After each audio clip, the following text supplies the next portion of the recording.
در خدمت آقای پیام قربانی هستیم، هنرمندی که با مهارت و خلاقیت خودش جهان ذهنیش رو در برابر دیدگان مخاطب قرار میده.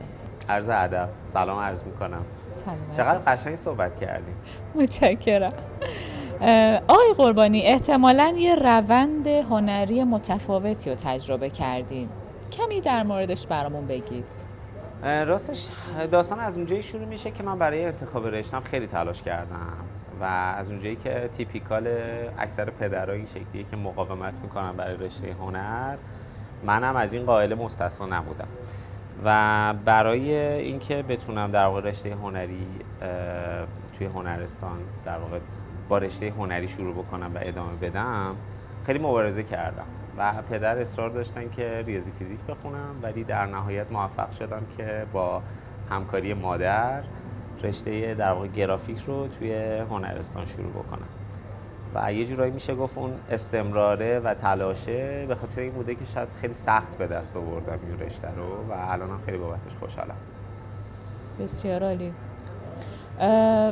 میتونم مفصل ترم بگم اگر آره، دوست داشتیم جزئیات بیشتری آره، ولی دوست هم دارم بدیم. بپرسین ازم اگر مثلا سوالی براتون ایجاد شده. چه زمانی به این نتیجه رسیدید که باید چه چیزهایی رو انتخاب کنید برای اینکه بتونید این جهان فکری رو با ما به اشتراک بذارید؟ یعنی در واقع چطوری این گزینش برای شما صورت گرفت؟ آره، ببین یه اتفاقی که بود، من رشته گرافیک رو فکر کردم بهش علاقه دارم و وقتی که هنرستان رشته گرافیک رو انتخاب کردم احساس کردم که برام کامل نیست و تمام اون حرفی که دلم میخواد بزنم رو در قالب ایده یا اجرا در واقع گرافیک یه جورایی میشه گفت نمیتونه ساپورت بکنه و در نتیجه مرحله به مرحله این هی رشد پیدا کرد. استپ بعدی رفتم سراغ نقاشی، استپ بعدی رفتم سراغ مجسمه سازی و احساس کردم تمام این تکنیک ها و مدیوم ها یه بخشی از ایده منو میتونه نشون بده که الان در واقع میشه گفت میکس مدیا خیلی برای من جذابه به دلیل اینکه میتونم تمام اون حرفی که در قالب ایده میخواد انتقال پیدا بکنه به بیننده رو با تصویر، با احساس لامسه، با موسیقی در واقع یه جورایی انتقال بدم و بنابراین این کامل نبودن گرافیک از نظر من و تک‌بعدی بودنش باعث شد که هی من مسیری رو طی بکنم که رشته‌های بیشتر رو کنکاش بکنم، یاد بگیرم و یه گریزی شاید مثلا تو همشون بزنم ببینم کدوم بهتر میتونه حرف منو بزنه و در نهایت تو همون رشته فعالیت بکنم و یه جورایی میشه گفت مدیا و فیلم سازی رو من به صورت تجربی کار کردم و یاد گرفتم. بعد اگه بخواین از بین همه اینا در نهایت یه مدیوم انتخاب کنید برای اینکه نزدیکتر باشه به ذهنتون، کدومه؟ فکر میکنم بیشتر فیلم سازی به دلیل اینکه من همیشه خودم رو مجسمه ساز و کارگردان معرفی میکنم، ولی از هر دوی اینها به همدیگه قرض میدم و وام میدم. مثلا شاید توی یکی از فیلمام از یه مجسمه استفاده بکنم که قبلا ساختم و یه کاراکتری داره و اون کاراکتر رو توی فیلم بیشتر بهش میپردازم، یا برعکس اگر یک مجسمه‌ای میسازم براش یک سناریویی طراحی میکنم و یک فیلمی میسازم و این کارو به نظرم وقتی که شما بارها انجام میدی یه تجربه‌ای کسب میکنی که هم به لحاظ تکنیک ساخت مثلا مجسمه و تکنیک اجرایی، هم به لحاظ کارگردانی و ساخت یک تصویر و یک فیلم میتونه یه در واقع ماحصلی داشته باشه که اون ماحصل نوعه و این برای من خیلی جذابه و اصولا سینما به این دلیل برام پررنگ تره که همه این مدیوم ها رو شامل میشه. یعنی شما میتونی هم موسیقی داشته باشی، هم هنر تجسمی رو توش بگنجونی، هم قاب خوب ببندی، یک نقاشی ایجاد بکنی که متحرکه. بنابراین بخوام اگر یکی رو انتخاب بکنم فکر میکنم مدیا و سینما. اولین بار که با آثار شما مواجه شدم با ورپیک بود. بله. ایدهش از کجا شکل گرفت؟ حالا استیتمنت اصلی رو من بهتون توضیح میدم، ولی به لحاظ تکنیکالی راستش من خونه یکی از دوستان دعوت شده بودم و توی دستشویی یه صابون خیلی کوچیک دیدم که شبیه خرگوش بود و گوشه یه دیواری گذاشته بودن و اینا. من اینو به اشتباه یه چیز دیگه ای دیدم که تصویر ورپیک اونجا تو ذهن من شکل گرفت. بعد رفتم دقت کردم دیدم مثلا یه چیز دیگه ای بوده، مثلا یه صابون همجوری حالت بیضوی داشته و 2 تا گوش داشت شبیه خرگوش و من اینو شبیه یه آدمی دیده بودم که چنباتمه زده و ایده ورپیک به لحاظ بصری اونجا شکل گرفت و بعد استیتمنتش و اون حالا کانسپتی که راجبش فکر کردم راجب این میگه که تمام آدما یه جورایی با تمام بدیاشون، با تمام بالا پایینایی که حالا توی زندگی تجربه میکنن و شاید یه جورایی تو بتونی اونا رو مثلا موجودات بدی قلمداد بکنی، ولی با این حال از بیرون که نگاهشون میکنی یه حس ترحم برانگیزی توت ایجاد میشه که احساس میکنی با تمام اون اتفاقات شاید یک اتفاق خیلی کوچیک مثل بیماری از بین ببرتشون و این برای من به لحاظ بصری شبیه به یک خوکیه که با بدن انسان چنباتمه زده. حالا چرا خوک جزء موجوداتیه که شاید به نظر خیلی چندش آور میاد، مثلا کثیفه، همش توی گل غلط میزنه یا مثلا غذایی که میخوره مثلا غذای خیلی تمیزی به نظر نمیاد، ولی در نهایت شما باز یه احساس ترحم برانگیزی نسبت بهش داری و این کامبینیشن این 2 تا بدن انسان و خوک که جورایی میشه گفت کل این کانسپت رو میخواد در قالب در واقع احساس ترحمی که شما به موجودات و آدما داری رو در واقع انتقال بده. هنرمندی هست که بسیار ویژه روی شما تاثیر گذاشته باشه؟ فکر کنم دیوید لینچ و مرلین منسون خیلی تفاوت دارن. آره به لحاظ اینکه دیوید لینچ یه مولتی دیسیپلین آرتیسته که برای من همیشه خیلی جالبه، چون اکثر آدما میگن که به نظرم باید فوکس تو بذاری روی یک رشته و توی همون رشته رشد بکنی، ولی دیوید لینچ هم موزیک کار میکنه، تئاتر کار میکنه، سینما میدونه، مجسمه سازی میکنه و از این جهت خیلی برای من جذابه و اصولا خیلی کودکانه ایده میده، یعنی فارغ از تمام لیبلایی که حالا جامعه بهش میزنه یا بهش یاد میده یا اون شاید دیتایی که ما در طول زندگیمون دریافت میکنیم از خانواده و مدرسه و جامعه، یه جورایی اونا رو انگار کنار گذاشته و خیلی کودکانه و بی‌پروا ایده پردازی میکنه، هر چی دلش میخواد میسازه و اصلا مولتی دیسیپلین بودن به نظرم یه احساس تجربه گرایی بهت میده که دوست داری زندگی رو اون جوری که هست تجربه بکنی، نه اونجوری که شاید بهت تحمیل میشه. چون معتقدم خب آدم یه بار زندگی میکنه و هیچ کس هم بعدش نمیاد همه چیز رو تجربه بکنه و چه بهتر که انقدر تجربه بکنی، انقدر کنکاش بکنی که تو تک تک اون رشته به بهترین ورژن از خودت تبدیل بشی. چقدر جالب. در مورد هنرمند دوم چه توضیحی دارید؟ منسون اونم باز همینطور خیلی بی‌پروا و جسورانه ایده میده و میسازه و خیلی یونیکه. اینکه شما مثلا صحنه شام آخر رو تبدیل بکنی به یه چیز خیلی منزجر کننده که به جای مسیح از تصویر میمون استفاده بکنی، خب خیلی پارادوکسیکه و جسورانه و اصولا حالا این رد کردن دین و این چیزها رو من خیلی قبول ندارم، چون معتقدم به همه ادیان و به همه عقاید باید احترام گذاشت. منتها به هر صورت این توی کاتگوری که داره کار میکنه به نظرم خیلی جسوره و خیلی خلاق. یعنی اون میز شام آخری که من میبینم حالا مثلا توی موزیک ویدیو These Possible Things اگه اشتباه نکنم، نمیدونم دیدین یا نه، ولی ساختن یک ورژن متفاوت و خیلی پارادوکسیک است شام آخر داوینچی به همراه مسیح و حواریون به اون شکل برام خیلی جذابه و یه جورایی میشه گفت این تو تمام کاراش میشه دید و اون نوع خلاقیتش و جسارتش برام همیشه تو ذهنم بوده. در واقع خلاقیت برای شما توی این 2 تا هنرمند خیلی مهمه. جسارت و خلاقیت. آره جسارت و خلاقیت. چه جور ایده های نابتر میدونید آقای قربانی؟ ایده هایی که آنی و دفعی میاد توی ذهن یا ایده هایی که برای پردازش نیاز به مراحل مختلف داره؟ من به نظرم جفتش تو برهه‌های مختلف میتونه اتفاق بیفته و اتفاق خوبی رو رقم بزنه و خودم هم جفتش رو تجربه کردم.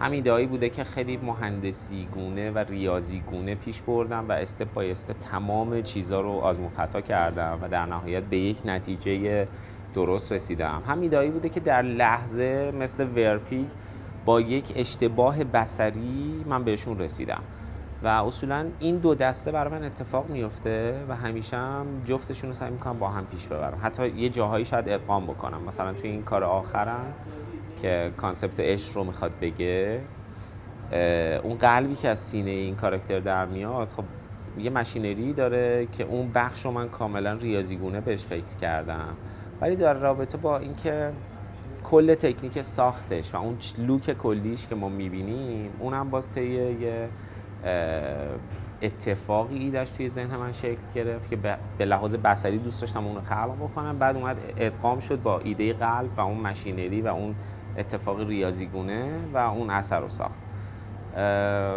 برای من هر دو جذابه. نگاهتون به عشق چطوره؟ نگاهم به عشق رو به صورت شخصی نمیگم، ولی دیدم راجع به اون اثر رو آره میگم. در واقع اون اثر یک پیکره نیمتنه است که 3 تا حواس در واقع سمعی، بصری و گفتاری توش تبدیل شدن به اتاقهای خالی. یعنی شما میتونی این لب رو بیرون بیاری و توش با یک کشوی تو خالی مواجه میشی که من اینا رو به صورت اتاق تصویر کردم و بعد توی سینه اون کاراکتر یک حفره‌ای وجود داره که توی اون حفره یک قلبی هست که این درای در واقع این سینه بسته میشه، اون قلب اون تو محصور میشه. توی اتفاق ماشینریش که من در واقع به صورت رفت و برگشتی نشون میدم که این قلب بیرون میاد و داخل میره، اون ریلی که این قلب روش حرکت میکنه یک خنجریه که من اون خنجر رو به حسی که شما از عشق میگیری تشبیه کردم و معتقدم آدما وقتی که نیمه گم شدهشون رو پیدا میکنن فکر میکنن یه بخشی از وجودشون که خالیه با اون نیمه گم شده پر میشه، ولی غافل از این که اون نیمه خالی با یک خنجری پر میشه که همراه با درد و لذته. یعنی هر دوی اینها با هم، لذت از به دست آوردن یک عشق و معشوق و درد از اینکه به هر حال زخم خنجر درد داره و بعد از اینکه این زخم خنجر یا اون در واقع میشه گفت حفره خالی قلب شما با این خنجر پر میشه، معتقدم تأثیری که از عاشق یا معشوق میگیرین اتاقای سمعی، بصری و در واقع گفتاری شما رو خالی میکنه و تأثیرات اون عاشق یا معشوق رو میاد درون اون اتاق قرار میده. حالا اگر عاشق یا معشوق با در و گوهر اونا رو پر بکنه، این اتفاق با در و گوهر رقم میخوره، اگر که نه خالی رقم بزنه، اون اتاق تا ابد خالی میمونه و اگر نه تاثیر بد روی شما بذاره و شما رو مثلا دوچاری یک اتفاق یا تروما بکنه، اون زخم یا آسیب به صورت مثلا شاید یک قطره خون توی این در واقع اتاق دیده بشه. بنابراین ارتباط این اتاقهای خالی و قلب و اون ارتباط با عاشق یا معشوق به این شکل برای من تصویر شده توی ذهنم. متوجه شدم.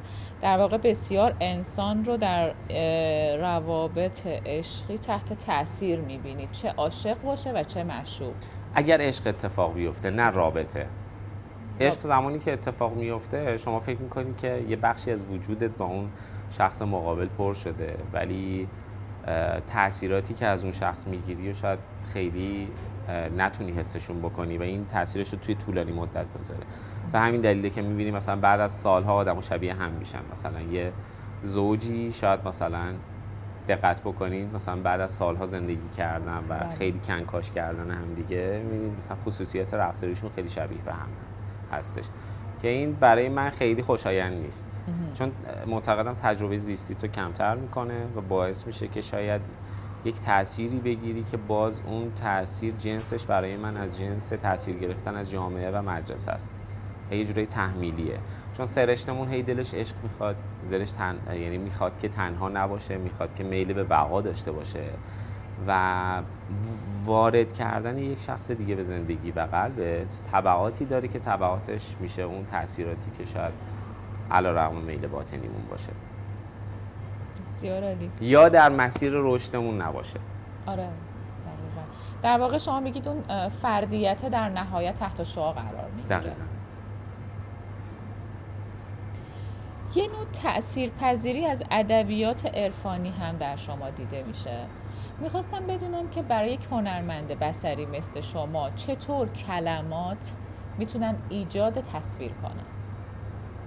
این هم باز جزء همون دسته ایده پردازی هاست که موقعی که شما یک کلمه میشنوی یا یک تصویری میبینی که اشتباه تصورش میکنی، یک ایده توی ذهنت شکل میگیره که برای من به این شکل بوده. فرضاً اگر من نینامه مولانا رو میخونم که حالت عرفانی داره و معتقده که همه آدما برمیگردن یه روزی به اصل خودشون، میاد در قالب یک تصویر خودش رو شبیه اقیانوسی نشون میده که یه آدمی توش خودش رو غرق میکنه که توی صحنه آخر فیلم هیمن ما اینو میبینیم. و عرفان برای من همیشه همون جای گنگیه که خیلی دلم میخواد راجبش کنکاش بکنم، یعنی یک فضاییه که به من ایده هایی میده که شاید هرچی بیشتر میرم توش بیشتر غرق میشم و ریز ریز هی ایده به ذهنم میرسه از تمام اون کلمات، از تمام اون فضاهایی که حالا شاعر یا نویسنده در واقع داره بیان میکنه. بنابراین این حالت رمزآلود بودنش خیلی اوقات باعث میشه که دلم بخواد که بیشتر هی توش غرق بشم، بیشتر ایده‌های در واقع ادبیات رو تبدیل به تصویر بکنم. و یه اتفاق دیگه، یعنی توی یکی از پروژه‌های دیگه هم منطق الطیر عطار علاقه‌مند شدم و خوندم و دیدم هر چقدر جالب، مثلا اینکه اون پرنده به اون شکل مثلا هر کدوم بیای یه المانی تعریف کنی و در نهایت برسی به یه چیزی، میتونه چقدر بصری و جذاب باشه که حالا توی یه پروژه‌ای ازش استفاده کردم. خیلی هم اتفاق بامزه‌ای افتاد ولی برام خیلی بزرگه، یعنی میتونم شاید هزاران ایده از توش در بیارم. حالا مثلا میشه این پرنده ها رو تبدیل به آدم کرد، میشه اون اتفاقات رو تبدیل به اتفاقات روزمره کرد و خیلی برام هیجان انگیز و کنجکاو برانگیزه. لذت بخش ترین پروژه براتون کدومه؟ از پروژه خودم؟ آره. فکر میکنم توی فیلم و مدیا هیمن دیگه اون ته چیزیه که تا الان میشه از من دید و توی مجسمه هام ورپیک. چه جالب. و الان اگر فکر میکنم مثلا بتونم ورپیک رو تبدیل به یه اثر ماشینری دار بکنم، جذابتر هم خواهد شد. یعنی با توجه به اینکه این اواخر خیلی کنکاش کردم توی بحث ماشینری و کارهای مکانیکال ساختن، در نتیجه فکر میکنم ورپیک اگر مکانیکال بشه اتفاق بامزه‌ای میفته. یعنی میتونم یه مدیوم اضافه بکنم و ایدمو بهتر و بیشتر توضیح بدم. با خوندن استیتمنت های شما من بین دو تا واژه بقا و مرگ گیر کردم. احساس کردم که انسان از نظر شما در مرز بین بقا و مرگ همواره قرار داره. میخوام بدونم که این دو تا حالت برای شما در تضاد نیستن؟ ببین، من همیشه معتقدم که حالا چه به لحاظ تجربه شخصی چه به لحاظ کارهایی که در واقع میسازم، معتقدم ترس از مرگ باعث کیفیت در زندگی میشه. یعنی شما اگر بهتون میگفتن که هیچ وقت قرار نیست بمیری، شاید استراحت میکردی و هیچ وقت هیچ چیزی نمیساختی. ولی ترس از مرگ همیشه برای من اینجوری بوده که احساس هیچ شدن و احساس نابودی همیشه شما رو بر آن می‌دارد که یک اثری از خودت به جا بذاری. حالا در مورد آدما به شکل اثر، در مورد هنرمندا به شکل اثری هنری خودشون نشون میده، در مورد آدمای دیگه ممکنه به شکل فرزندآوری، ازدواج یا مثلا تشکیل خانواده دادن و تعداد اون آدما مثلا توی کلونی خودشون بیشتر و بیشتر شدن. به این شکل میتونن مطمئن باشن بعد از مرگشون یک تأثیری یا یک امضایی از خودشون توی کره زمین و اون حیات نظام هستی میمونه. برای من توی هنر به این شکل بوده که خب اوکی، یه روز قراره که همه لیست بشیم و چون نمیدونیم من بعدش چه اتفاق قراره بیفته، حداقل میتونیم یک سری بچه از خودمون به جا بذاریم که در وهله اول آدمو ببینن، اگر لذت بردن ازش که چه بهتر، اگر نه یک اثری از تو باشه که حالا بدونی که بعد از مرگت کاملا نیست نمیشی. و به نظرم این خیلی ایده بامزه‌ایه با توجه به اینکه نمیدونیم من بعد از مرگ چه اتفاقی میفته. این حداقل میتونه ما رو یکم به پویایی و در واقع تکاپو و حرکت بندازه و ایدهش ایده جذابیه برام فعلا. یعنی حتی خود فکر کردن به مرگ هم میتونه باعث ایجاد پویایی بشه. به نظرم بله. مثل لحظه میمونه که شما داری سقوط میکنی ته دره، میدونی که اونجا میمیری، ممکنه یه خوراکی خوشمزه باشه. برای من اینجوریه، شاید خوراکیه رو بردارم مثلا یکم ازش بخورم که مثلا با یه احساس لذتی حداقل بمیرم. برای من همچین تصویری ایجاد میکنه مرگ. در واقع کاملا اگزیستانسیال زندگی میکنید، معنادهی به زندگی. بله. از طرفداران اگزیستانسیالیسم بله هستی؟ هستم. بله بهش فکر میکنم حداقل. یعنی با تایتل و لیبل نمیخوام راجع بهش صحبت بکنم، ولی در نهایت فکر میکنم به اون چیزی که میخوام، میبینم به اون روی کرد خیلی نزدیک، مورد پذیرشتون. دقیقاً. وقتی جنایت و مکافات رو که دیدم، خیلی بیشتر از همه، این سوالی که دارم مطرح میکنم، توی جنایت و مکافات برای من بیشتر از همه بولد بود. یک نوع تنهایی با شکوه توی کاراکترهای شما هست. بله. این تنهایی از یک مفهوم فلسفی میاد یا تجربه شخصی خودتون از جهان هستیه؟ ببین یکم بخوام بی‌رحمانه اینو توضیح بدم، معتقدم آدما همشون تنهان و به خاطر منافع با هم ارتباط برقرار میکنن و تعامل میکنن. یعنی این حرف خیلی شاید حرف بی‌رحمانه‌ای باشه، به آدما هم میگن نه پس مفهوم عشق چی میشه؟ دقیقاً به نظرم مفهوم عشق هم عرض تقاضاست. یعنی شما یک احساسی نیاز داری که بابت تأمین اون احساس نیاز به عشق، عاشق و معشوق داری. و اینو شاید یکم میگم حرف بی‌رحمانه‌ای باشه و آدما نمیخوام بپذیرن، ولی وقتی تمام این مفاهیم رو حذف میکنی، یعنی احساس نیاز رو از بشر حذف میکنی، در نهایت میرسیم به یک موجود تنها که لزوما نباید اجتماعی زندگی بکنه. یعنی اگر شما تامین نیازهاتون وجود نداشته باشه، به راحتی میتونید به وسط جنگل یا وسط بیابون هم زندگی بکنی و اون مایحتاج اولیه‌ای که برای بقا نیاز داری رو خودت تامین بکنی و به زندگیت ادامه بدی. ولی این احساس نیاز به فرد دیگر همیشه برای من جالب بوده که چرا انقدر مثلا حالت بیزینسی داره و حالت عرضه تقاضا داره ولی آدما نمیخوان قبول بکنن. و اون تنهایی برای من خیلی باشکوهه.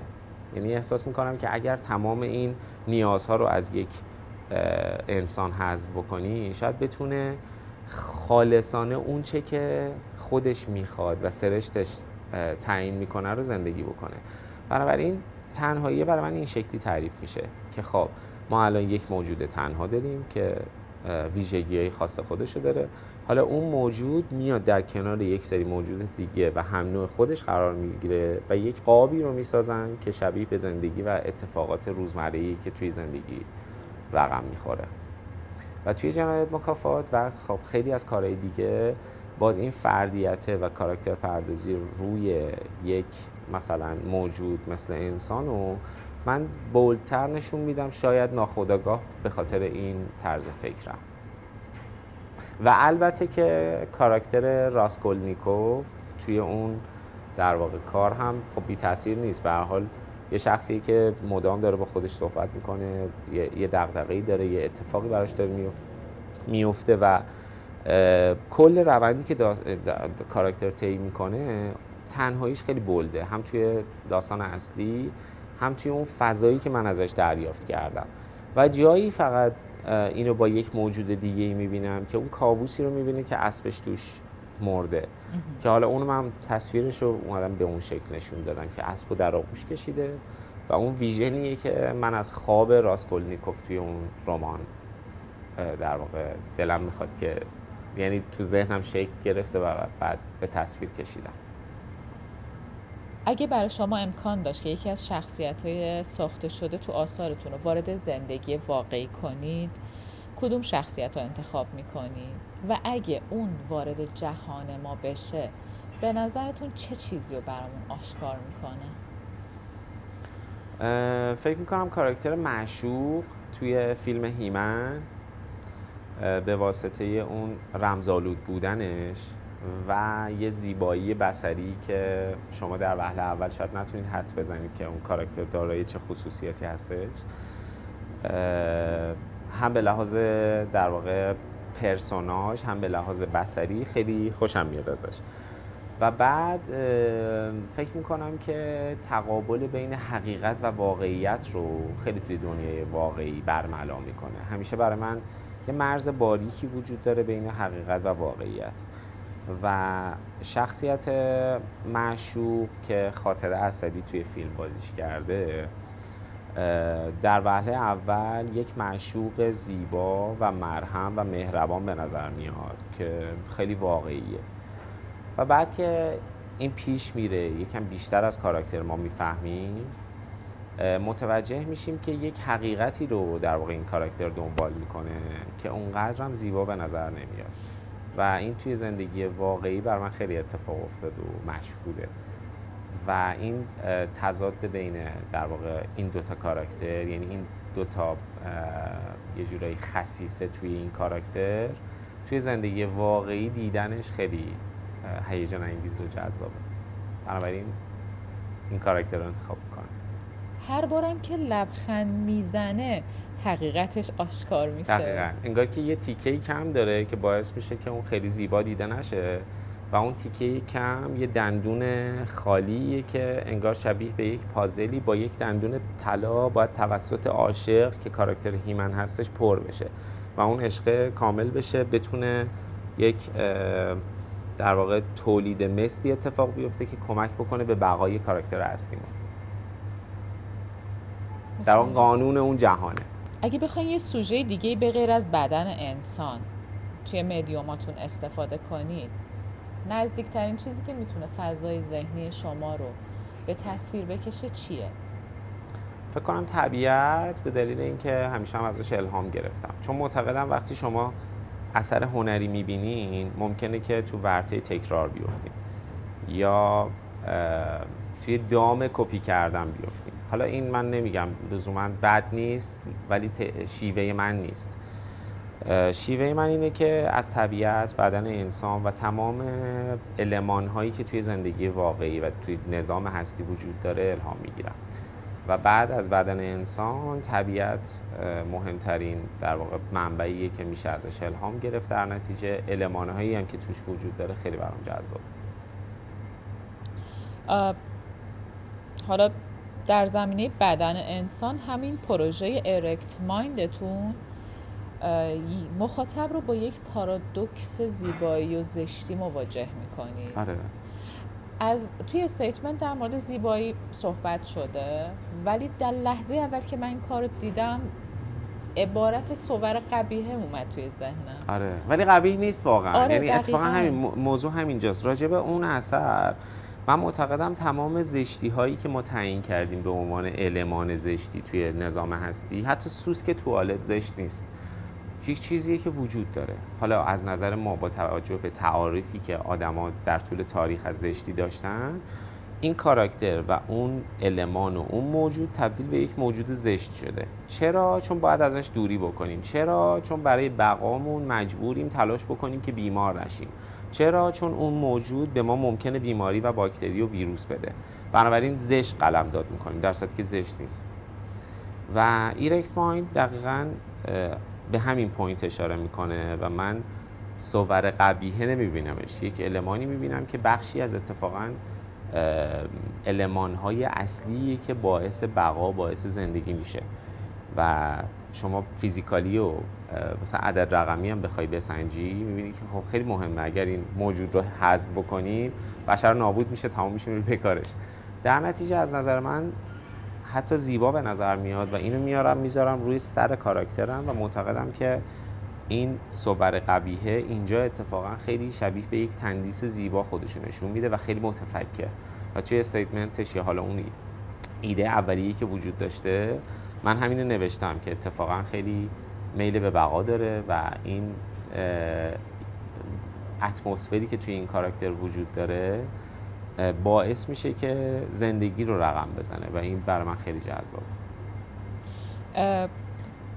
با شما توی این موضوع کاملا هم عقیده‌ام. این که اون عبارت اومد توی ذهن من این بود که دیدم جامعه ایده چقدر ذهن ما رو جوری پرورش داده که نسبت به یک همچین فرمی گارد داشته باشیم. دقیقاً. و بعد وقتی با استیتمنتش مواجه میشم میبینم که خود آرتیست هم همچین دغدغه‌ای داشته دقیقاً که اینجا نه با زیبایی مواجه هستیم. دقیقاً. اصلا من با برنز ساختمش و شبیه به یک تندیس.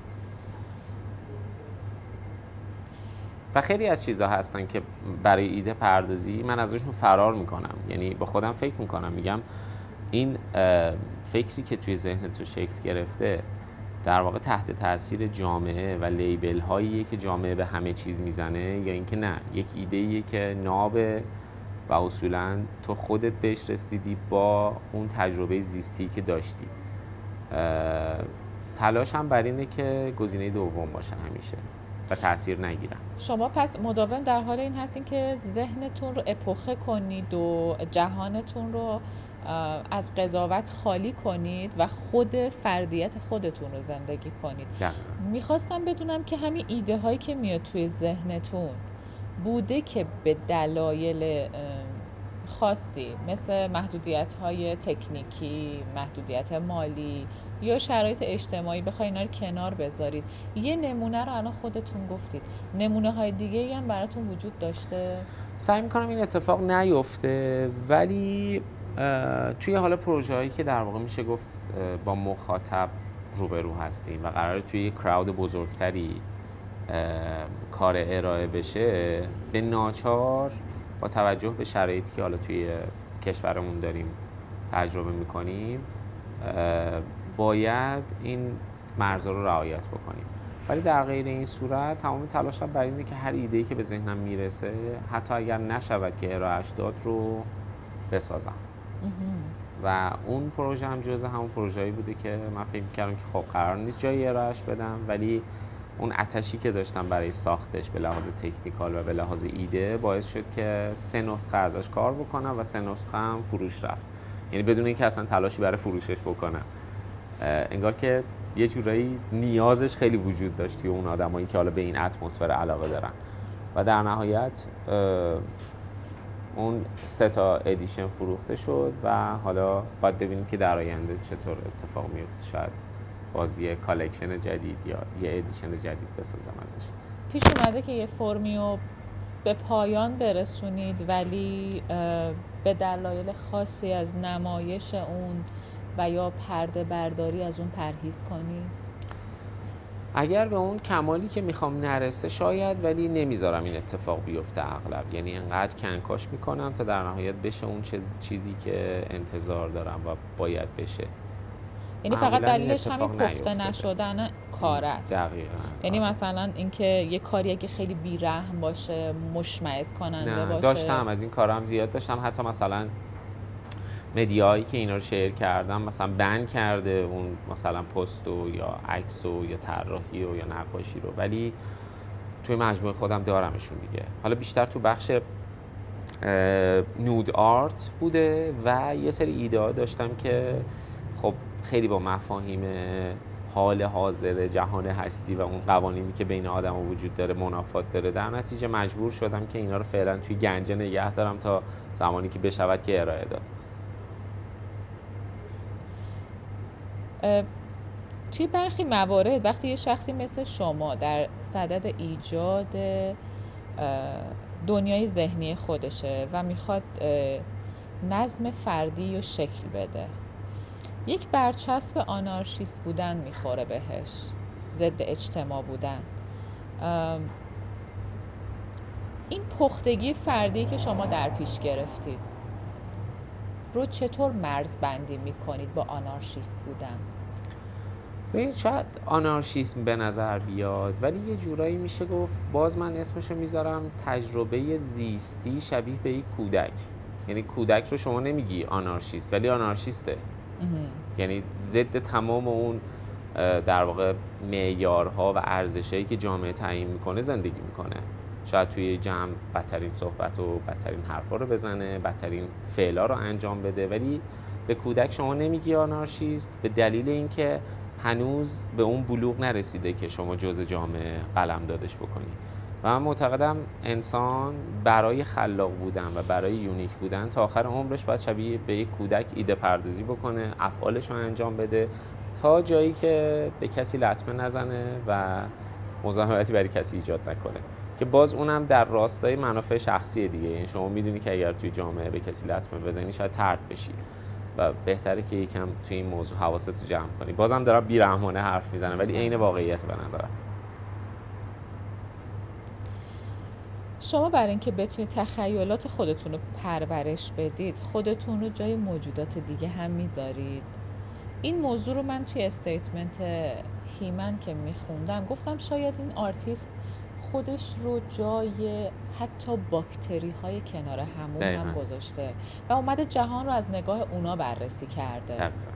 آره دیگه، توی حالا به ویژه اون کار ایده اولیه این شکلی توی ذهن من نقش بسته که من یه بار رفته بودم حمام و دیدم که کنار در واقع گوشه کاشی یه کلونی باکتری تشکیل شده انگار، مثلا از این جرمای زردی که مثلا حالا به هر حال موجودات زنده ان و بی هوا اینو مثلا یه شلنگ آب داغ گرفتم و یه شوینده ریختم و از بین بردم. بعد داشتم فکر می‌کردم چه بامزه، من اگه جای اون موجودات بودم چی می‌دیدم؟ جز این که حس کنم یک فاجعه رخ داده و تمام نسل من از بین رفته. بعد اومدم دیدم خب این اتفاق در حالت عادی هم برای ما میفته، یهو سونامی میشه، یهو زلزله میشه، یه آدم بی دلیل مثلا طی آتش سوزی یا مثلا یه فاجعه زیست محیطی از بین میرن. و یا حتی بیماری ها، خیلی از بیماری ها رو ما دلیلش رو نمیدونیم ولی ممکنه باعث کشتار جمعی بشه یا باعث از بین رفتن یک نسلی بشه، یا حتی خودمون رو نابود بکنیم. مثلا یک آدمی مثل هیتلر یا یک آدمی مثل یک دیکتاتوری فرضاً نسل کشی که میکنه، ما کنه موضوع رو نمیدونیم، فقط فکر میکنیم که خب یه آدمی به عنوان بتمن داستان میاد و یه عده آدمو از بین میبره. دقیقاً تمام این اتفاقا برای اون باکتری یا کلونی که کنار همون تشکیل شده هم میفته. و من وقتی پی او وی اونا رو میبینم برام خیلی جالبه. فکر میکنم که خب الان جهان میتونه چه شکلی باشه، رابطه ما میتونه چه شکلی باشه و تمام مثال هایی که توی زندگی عادی وجود داره میتونه اون جهان رو برای من آشکارتر بکنه و میتونم مثالای دیگه‌ش رو توی زندگی عادیمون پیدا بکنم. بنابراین وقتی یه ایده‌ای مثل هیمن ساخته میشه که برگرفته از اون باکتریایی که توی حمام به خاطر شرایط محیطی که ایجاد شده شکل گرفتن، میتونم خیلی راحت یک جهان یونیکی بسازم که ندونیم چیه ولی میشه هم باهاش ارتباط برقرار کرد. چون به نظرم میگم تمام اتفاقات توی نظام هستی مثالش وجود داره. یعنی شما به راحتی میتونید مثلا روابط اینا رو پیدا بکنید یا مثلا تو اشل کوچیک اینو ببینی، تو اشل بزرگ هم اینو ببینی. مثلا توی اشل کوچیک شاید مثلا کلونی باکتری ها اونی که ضعیف‌تره رو به عنوان غذا میخورن، توی آدم‌ها این اتفاق میفته، توی حیوانات این اتفاق میفته، توی اعواد بزرگتر هم شاید این اتفاق بیفته که ایده در واقع هیمن رو شکل داده برای من. جناب قربانی، لحظه اولی که هیمن رو دیدم و میاد وارد زمین میشه، دستاش خونی میشه، من یاد هبوط افتادم. دغدغه ایدئولوژی یا مذهب درش هست؟ نه، این صرفا یه ایده‌ایه که معتقدم وقتی یه شرایطی یه جایی به وجود میاد، یه کلونی هم در ادامه میتونه حیات پیدا بکنه و به حیاتش ادامه بده. مثل همون مثالی که راجع به حمام زدم. حمام یک رطوبت خاص و یک گرمای خاص به وجود میاره که در نهایت اون باکتریا یا اون کلونی گوشه حمام تشکیل میشه و به نظرم انسان هم از این قاعده مستثنا نیست. یک شرایطی به وجود اومده به لحاظ آب و هوایی و شرایط زیستی توی کره زمین که حیات رو برای ما در واقع میشه گفت عملی کرده و بعدش که حیات به وجود اومده ما رشد کردیم، به بقامون ادامه دادیم، تولید مثل کردیم و تبدیل شدیم به یک کلونی بزرگ روی کره زمین. و اصولا این پیدایشه برای من تعریف دینی، مذهبی یا عرفانی نداشته توی این کار، فقط صرفاً اون به وجود اومدن اون شرایط بوده که حالا اسمش رو هر چیزی میشه گذاشت. با گردش رنگ قرمز هم مواجه هستیم. چمدون چرا قرمزه و یا چرا توی کاسه توالت خون هست؟ اینها رو ببین یه بخشیش که حالا به لحاظ بصری و طراحی صحنه و کاستوم بوده که از این المان در رنگ قرمز من استفاده کردم. حالا جایی که میگین رنگ قرمز توی خون خودشو نشون میده، کف اون لوکیشن کامل قرمزه. اون آبیاری قطره‌ای و توالتمون توش آب وجود داره و بعد از مرگ کاراکتر اصلی یعنی صاحب گلخانه خون جاری میشه توی در واقع توالت و آبیاری قطره‌ای که حالا این یک المان یا یک نماد هستش که من میخواستم بگم که انگار جان در واقع صاحب اصلی گلخانه به خود گلخونه بستگی داشته، یعنی بسته بوده که تمام اون آبیاری قطره‌ای رو شبیه به رگای خون بدن تصویر کردم که بعد از مرگش این خون جاری میشه و توی این آبیاری قطره‌ای و اینها میاد. بعد حالا اومدم از همین المان و رنگ قرمز استفاده کردم توی چمدون و یه سری المان‌های دیگه که یک نخ تسبیحی باشه که هم به لحاظ بصری اینا رو به هم وصل بکنه، هم این که اهمیت اون المانا رو بیشتر توی فیلم ها به بیننده نشون بدیم. که حالا چمدون میشه گفت در واقع یک المانی هستش که من تعلق خاطر تعریفش میکنم که از بد و تولد اون کاراکتر این همراهشه تا لحظه‌ای که کامل حقیقت برملا بشه. حقیقت که برملا میشه میفهمه هیچ چیزی جز اصل خودش وجود نداره و مهم نیست، که اونجا چمدون رو رها میکنه و به سمت اقیانوس میره. در مورد نورپردازی اوکی بود توضیح؟ آره عالی. در مورد نورپردازی این کار خیلی نور گرم و میتونم بگم شبیه اوکر، رنگ اوکر میبینم توی فضا.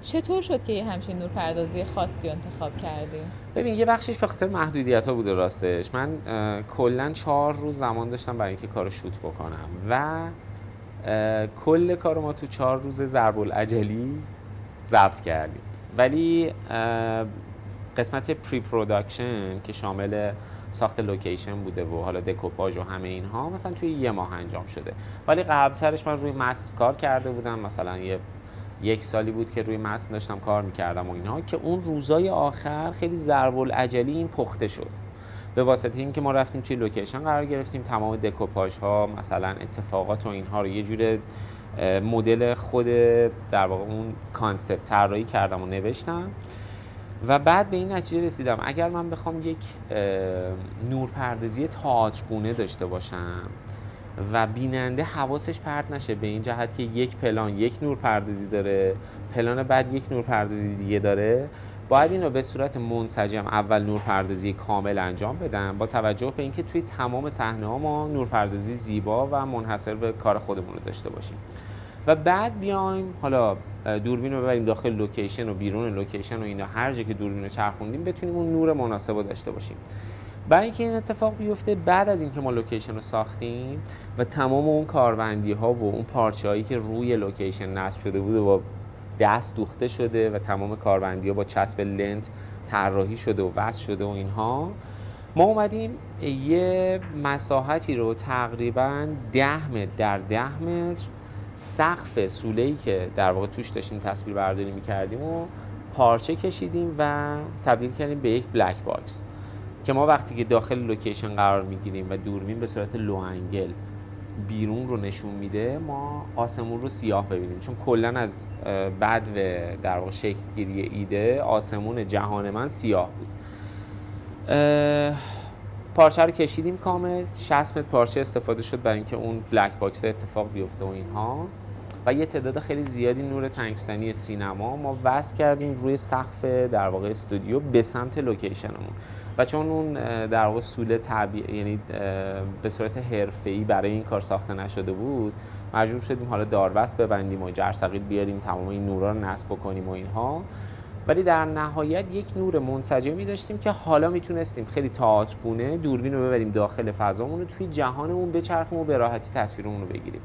و حالا ایده‌ام یه بخشیش از اینجا شکل گرفت که من یه خورشید واحد دارم توی اون جهان که این خورشید هر باری که میاد دور لوکیشن ما میچرخه یک دوره‌ای طی میشه که ما نمیدونیم این 7 روزه، 7 ساله یا 70 ساله یا 700 ساله، چون موجوداتمون برای یه جهان دیگه‌ای هستن و زمانشون یک شکل دیگه‌ای تعریف میشه. مثلا ممکنه برای ما پیدایش یک حشره از لحظه به دنیا اومدنش، زندگی کردنش، تولید مثل و از بین رفتنش 2 هفته بگذره، ولی برای اون یک جهان کاملیه که انگار داره یک زندگی طولانی رو طی میکنه. در نتیجه اینکه نورپردازی منسجم باشه و ما نشون بدیم که این خورشید میاد یه دور میچرخه و یک دوره‌ای طی میشه، در وهله اول در راستای کانسپتمون بوده و بعد برای ایجاد جذابیت‌های بصری توی فضا که به این شکل در واقع انجام شده و خروجی شده اون چه که شما می‌بینید. چقدر جالب. گاهی حس میشه که پروژه‌های شما به لحاظ مالی خیلی سنگین هستن، همینطوره؟ ببین من معتقدم بیگ پروداکشن کار کردن لزوماً با هزینه زیاد نیست، با اون جذابیت‌های بصری و اون خروجی که شما دریافت می‌کنید. حالا یه مرحله‌ای وجود داره به اسم پروداکشن دیزاین.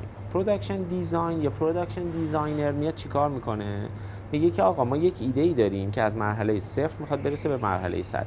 چطور ما میتونیم این مسیر رو طی بکنیم که با کمترین هزینه به بهترین خروجی برسیم؟ چون پول خرج کردن کاری نداره. به راحتی شما میتونید توی یه روز 1 میلیارد پول خرج بکنی توی فیلمت و هیچ اتفاقی به لحاظ خروجی نیفته. در نتیجه این باید هوشمندانه اتفاق بیفته، نه با هزینه خیلی زیاد. وقتی که شما هزینه زیاد میکنی اوکی میتونی بکنی، ولی به همون اندازه باید خروجی دریافت بکنی. حالا اگر کاست شما یا باجت شما زیاد باشه، خب این فراینده میتونه هوشمندانه خیلی راحت‌تر اتفاق بیفته. ولی اگر نه کاست کمی داشته باشی نباید خروجی رو فدا بکنی و من معتقدم اونجا باید پروداکشن دیزاین به کمک شما بیاد. یعنی بتونی از یک طریقی با یک کاست خیلی، حالا نمیگم خیلی کم، و با یک کاست خیلی معقول به یک خروجی بیگ پروداکشن برسی. که حالا من تکنیکایی که استفاده کردم چی بوده؟ مثلا تا الان خیلی از موزیک ویدیوها، خیلی از تیزرهای تبلیغاتی که کار کردم، برای اینکه بتونم خروجی خوبی داشته باشم یه بخشی از ویژوال اون کارو خودم کار کردم، چون خب مثلا هزینه ویژوال خیلی سنگینه و من برای اینکه بتونم ایده‌مو خیلی خوب انتقال بدم و اجرا بکنم، به جای اینکه تایم بذارم بیام با یک شرکت یا یک فرد ویژوال آرتیست سر و کله بزنم، بعد تازه اون مفهومو بهش انتقال بدم، مایندستمو بهش توضیح بدم و در نهایت شاید نرسیم به اون چیزی که من میخوام، باز همون وقت رو صرف این کردم که برم ویژوال یاد بگیرم که بتونم اجرا، در واقع ایده هامو به درستی اجرا بکنم. و این یه بخشی بوده که حالا سعی کردم انجام بدم توی کارا که باعث شده که به نظر خیلی بیگ پروداکشن بیاد، ولی خب خیلی از کارا هم بوده که باجت خیلی خوب داشته، کاستمون خوب بوده و ما خیلی راحت کار کردیم و هر آن چیزی که من دلم میخواسته برای به وجود آوردن و خلق ایدم تامین کردیم و رفتیم جلو و اون خروجی اتفاق خوب براش افتاده. تا حالا شده یه ایده به ذهنتون برسه و دو دل باشید که آیا دقیقاً متعلق به شما هست یا نه و بعد چطور به این نتیجه میرسید که یه ایده‌ای کاملاً در جهت پختگی فضای شماست؟ ببین یه وقتایی یه ایده هایی دل منو میلرزونه و بهم استرس میده، به این جهت که نکنه اینقدر به قول شما آنارشیستی باشه که جامعه پسش بزنه یا مثلا مورد نقد تند قرار بگیری و اینها. این جاها، اون نقطه ها جاهاییه که من احساس میکنم داره اتفاق درستی میفته، به دلیل اینکه ذهن شما اون ایده رو ندیده و میترسه برای ارائهش. مثل کاری که برای اولین بار توی زندگیت میخوای بکنی، هیچ چشم انداز روشنی وجود نداره، مثلا هیچ آدمی اون رو انجام نداده که تو بدونی این مسیر چجوری طی خواهد شد. در نتیجه ممکنه استرس بگیری یا مثلا احساس بکنی که ایده خیلی ایده آنارشیستی یا در واقع آوانگاردیه. بنابراین اونجا من یه نقطه‌ایه که میفهمم این اتفاق درسته. و یه جای دیگه‌ای که میتونم بگم ایده منه و مثلا دوست دارم که اجرا بشه، جاییه که مدلش رو هیچ جا ندیدم و برای این کار شروع میکنم سرچ کردن، حالا چه تو بخش مجسمه چه تو بخش حالا فیلمسازی و مدیا، ببینم اگر ورژن شبیه به اون ورژن وجود داره تمام تلاشمو میکنم که به هیچ عنوان شبیه اون نشه و این یونیک بودنه و کریتیو بودنه در واقع میشه گفت نقطه دومیه که من احساس میکنم ایده داره درست شکل میگیره و منحصر به منه. در واقع فکرتون وقتی میره سمت آنارشیست بودن شما بیشتر جذب ایده میشید؟ یه وقتایی بله. یعنی یکی از دوستام یه حرفی میزد دیدم بیراه نمیگه، میگفت که تو دیگه از این که بگن چه هنر قشنگی داری انجام میدی خسته شدی و گذروندی، بیشتر دوست داری آدما رو به چالش بکشی و حتی به قیمت اینکه احساس انزجار یا هرج و مرج‌گرایی بهشون بدی. ولی نمیگم لزوما درسته یا نه، هیچ اسمی هم براش نمیذارم، ولی اصولا آره این باعث میشه که اون ارتباط بین شما و بیننده شاید به یه طریق دیگه ای اتفاق بیفته، شاید بیشتر سورپرایز بشن، بیشتر نقاطی توی کار براشون توی ذهنشون به وجود بیاد که بمونه و بعداً دوباره دلشون بخواد که رجوع بکنن به کار. اینم پوینتیه که برام خیلی جذابه. گاهی ممکنه مخاطب به شما برچسب نمایشی بودنم بزنه به واسطه خروجی هاتون، حالا اکت هایی که وجود داره توی فضاتون.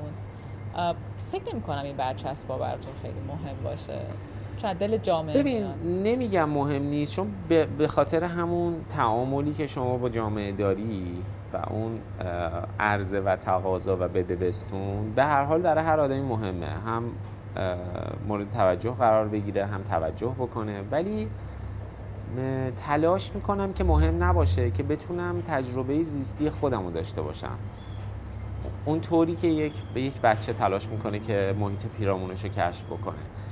خب که این روی نوع طرز لباس پوشیدن، طرز فکر کردن و ایده پردازی کردن و نوع خروجی که من در نهایت مثلا بهش میرسم تأثیر خیلی زیادی میذاره و اصولا نمیگم برام مهم نیست، ولی تلاش میکنم که مهم نباشه، چون معتقدم کل زندگی من یا هر آدمی شبیه به صحنه تئاتر یا سینما میمونه که کاراکتر اصلیش خود اون آدم است و اون تعیین میکنه به عنوان کارگردان که کاستوم تنش چی باشه، اون ستی که داره توش بازی میکنه چی باشه، آدمایی که دورش با هستن و باشون داره نقش ایفا میکنه چه شکلی باشن و دارای چه خصوصیات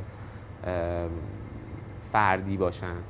بنابراین این تعیین کردنه و طراحی کردنه همیشه برام چالش برانگیزه، به این دلیل که دلم میخواد مدل یونیک خودم رو تجربه بکنم توی زندگیم. آقای قربانی، مسیر هنری برای شما یک مسیر خطیه، یعنی انتظار دارید که خروجی بعدی شما به لحاظ تکنیک قوی تر از خروجی قبلیتون باشه؟ برای خودم همیشه به این شکله و اگر دقت بکنید نه تو بخش حوزه مدیا و فیلمسازی نه تو بخش تجسمی هیچ کدوم از کارام شبیه هم نیستن. شاید مثلا 2 تا کار یا 3 تا کار برای یک مجموعه تقریبا شبیه برسن، ولی در نهایت تلاش میکنم که هر کدوم مدل کریتیویتی و اون یونیک بودن خودشون رو داشته باشن و به یک تجربیات جدید و یک فضای جدیدی دست پیدا بکنم که هم خودم رشد بکنم هم بتونم توی اثرم اینو نشون بدم. توی ترکیب بندی قاب هاتون از سنت بصری خاصی پیروی میکنید؟ تحت تاثیر مکاتب خاص هنری هستید؟ ببین تلاش میکنم به اون شکل اتفاق نیفته، ولی به واسطه اینکه من تاریخ هنر زیاد خوندم و اصولاً نقاشی خیلی برام همیشه جذاب بوده، به ویژه یه دوره هایی از در واقع تاریخ هنر که توی نقاشی چیزی فراتر از 2 بعد تعریف شده. شما یک زندگی احساس میکنی یا یک بعد احساس میکنی، مثلا مثل کارهای روبنس برای من یکم فراتر از 2 بعد داره، غرق میشم توش و استفاده از اون المانا و اون پرسپکتیوهایی که توی اون نقاشی ها ایجاد میشه و قاب بندی هاشون خیلی برای من همیشه جذاب بوده و تلاش کردم که توی بحث مدیا اینو ازش استفاده بکنم و در واقع یه جورایی به لحاظ بصری یکم فراتر از 2 بعد به اون در واقع قاب بندی یا اون تصویری که توی نقاشی همیشه دیدم و شناخته شده بدم.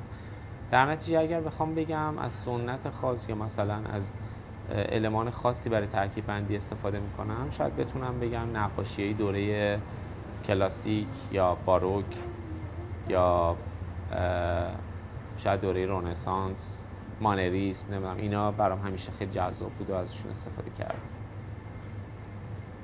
خب اونا به لحاظ پرسپکتیو خیلی ساخت و پرداخت شده. دقیقاً به خاطر همین میگم یکم فراتر از دو بعد به شما حس میده، با اینکه دو بعدیه به هر حال دیگه. دقیقاً همینطوره. از بین پروژه های شما، ببخشید رو جای انداختم، از بین پروژه هاتون اونی که بیشترین شباهت رو به پیام قربانی داره کدومه؟ فکر میکنم آدینه چهارتار و اون حس تعلیق کاراکتر توی فضا و معماری و ربط دادن معماری به تن معشوق بیشترین شباهت رو به لحاظ پرسونالیتی به من داره، ولی به لحاظ لوک بصری و اتفاق و فلسفه شاید هیمن. چه جالب. اون جهانی که توی هیمن معرفی میشه مثلا فلسفهش بیشتر نزدیک منه، ولی به لحاظ بصری و حالا اون تعاریفم از عشق شاید آدینه چهارتار. میرسیم به آینده. آیا دیدگاه خاصی از آینده خودتون تو ذهنتون هست؟ در رابطه با آثارم دوست دارم یکم به لحاظ تکنیکال ارتقا بدم. مثلا تو بخش تجسمی الان به تازگی با ماشینری خیلی کلنجار میرم و برام جذابه و دوست دارم یکم فراتر از حس لامسه یا بینایی آدم رو درگیر بکنم و اینتراکتیو بودن توی آثار تجسمی برام همیشه چالش برانگیزه و جذابه، چون معتقدم اتفاقا خیلی جا که می نویسن به اثر دست نزنید، من دلم میخواد به اثرم دست زده بشه، به دلیل اینکه احساس میکنم یک کاراکتر جدیدی دارم خلق میکنم که برای ارتباط برقرار کردن باهاش اتفاقا آدم‌ها باید بهش دست بزنن یا کنکاش بکنن یا خرابش بکنن یا درستش بکنن. این موضوع جذابیه برام که حالا توی بخش تکنیکال، ویدیو مپینگ و ماشینری که توی مجسمه‌ام کار میکنم آینده بیشتر دوست دارم اینو ارتقا بدم و توی حوزه سینما و مدیا هم دلم میخواد یکم فیلم هایی بسازم که از دو بعد پا فراتر میذارن، شاید احساسات بیشتری از آدم ها رو درگیر بکنن و مثلا شاید یه سینمایی که سه بعد داشته باشه، سه بعد واقعی، که حالا اینو هم میشه با ویدیو مپینگ کار کرد، هم میشه با یه سری تکنولوژی جدید که حالا وی آر هم میتونه جزوش باشه، ولی دلم میخواد یک فیلم بلند این شکلی بسازم و یه تجربه متفاوتی به بیننده ها بدم، فراتر از اون چه که تا الان بوده و حالا دیدیم توی سینما. در واقع وارد حوزه کانتمپرری آرت میشید، چون که تعامل مخاطب با اثر هنری، قرار دادن مخاطب در موقعیت هنری، اینها همه شما رو وارد یک فضای معاصری میکنه که خیلی بروز خواهد بود یا فیوچریستیک. بله همینطوره، یعنی آینده نگری توش هست. به لحاظ تکنیک تو این جغرافیا محدودیت ندارید برای انجامش؟ چرا متاسفانه، یعنی الان این که من میگم ویدیو مپینگ، شاید مثلا به لحاظ بصری ما یک تصویر رو بتونیم تبدیل بکنیم به یه تصویر سه بعدی، ولی اگر بخوایم حس واقعی که بیننده میتونه توی فیلم خودش تجربه بکنه، مثل هولوگرافی، مثلا هولوگرافی شما اگر یه کاراکتری توی فضا میسازی، بیننده کامل میتونه دور این بچرخه. حالا اگر بتونه روی اون کاراکتر تاثیر بذاره، اون پوینتیه که من دلم میخواد اتفاق بیفته، که هنوز تکنولوژیش خیلی پیشرفت نکرده، ولی احتمالاً توی آینده خیلی نزدیک این اتفاق خواهد افتاد و من قطعاً دوست دارم تجربهش کنم. امیدواریم. جناب قربانی، به عنوان سخن آخر هرچه دل تنگتون میخواد به ما بگید. دلم تنگ نیست ولی دلم میخواد تجربه کنم، زندگی کنم و احساساتی رو منتقل بکنم که شاید آدم‌ها کمتر تجربهش کردن و به واسطه این تجربه جدید با حالا کارام یا آثارم یه تعاملی شکل بگیره که تا الان شاید اتفاق نیفتاده و یکم پرسرعت‌تر و با عزم جذب‌تر به سمت آینده قدم برداریم. و این که میگم به سمت آینده قدم برداریم به خاطر باز تجربه جدید و ورود کردن به یک جهانی که شاید آدما تا الان خیلی تجربهش نکردن. شاید مثلا شبیه قبل از انقلاب صنعتی با بعد از انقلاب صنعتی یک پارادوکسی وجود داره که دلم میخواد تا زنده‌ام اینو تجربهش کنم. مجموعه همزن روتس بابت این گفتگوی ارزشمند ازتون قدردانی میکنه. ممنونیم که فضاتون رو در اختیار ما قرار دادید، افکارتون رو در اختیار ما قرار دادید. خیلی متشکرم. مرسی از دعوتتون. ضربه کاراته. مرسی. ممنونم. متشکرم.